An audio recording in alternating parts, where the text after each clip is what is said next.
নির্বাচনের ফল ঘোষণার পর থেকেই বীরভূমের সিউড়িতে রাজনৈতিক উত্তাপ চরমে। মঙ্গলবার সকালে সিউড়ি জেলা তৃণমূল কংগ্রেসের প্রধান কার্যালয়ে একদল উন্মুক্ত জনতা চড়াও হয় বলেই অভিযোগের তীর সরাসরি বিজেপি সমর্থকদের দিকে।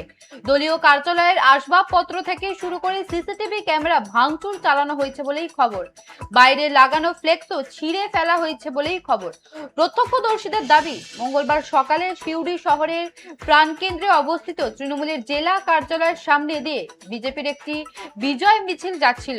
সেই সময় মিছিল থেকে বেশ কিছু যুবক হঠাৎই পার্টি অফিসের সামনে দাঁড়িয়ে পড়ে এবং স্লোগান দিতে শুরু করে। অভিযোগ, মুহূর্তের মধ্যেই মিছিল থেকে একদল যুবক হাতে লাঠি সোঁটা নিয়ে কার্যালয়ে হামলা চালায়।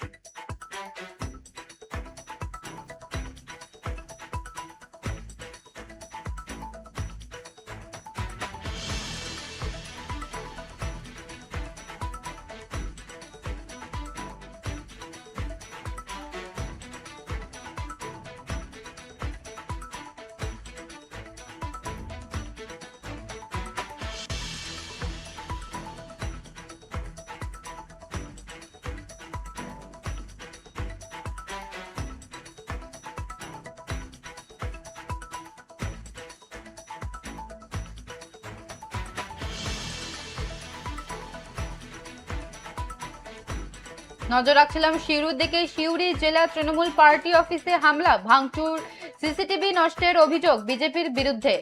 নির্বাচনের ফলাফল ঘোষণার পর থেকেই বীরভূমের সিউড়িতে রাজনৈতিক উত্তাপ চরমে। মঙ্গলবার সকালে সিউড়ি জেলা তৃণমূল কংগ্রেসের প্রধান কার্যালয়ে একদল উন্মুক্ত জনতা চড়াও হয় বলেই অভিযোগের তীর সরাসরি বিজেপি সমর্থকদের দিকে।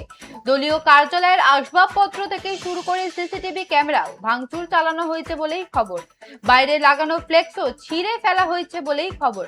প্রত্যক্ষদর্শীদের দাবি, মঙ্গলবার সকালে সিউড়ি শহরের প্রাণকেন্দ্রে অবস্থিত তৃণমূলের জেলা কার্যালয়ের সামনে দিয়ে বিজেপির একটি বিজয় মিছিল যাচ্ছিল। সেই সময় মিছিল থেকে বেশ কিছু যুবক হঠাৎই পার্টি অফিসের সামনে দাঁড়িয়ে পড়ে এবং স্লোগান দিতে শুরু করে। অভিযোগ, মুহূর্তের মধ্যেই মিছিল থেকে একদল যুবক হাতে লাঠি সোঁটা নিয়ে কার্যালয়ে হামলা চালায়।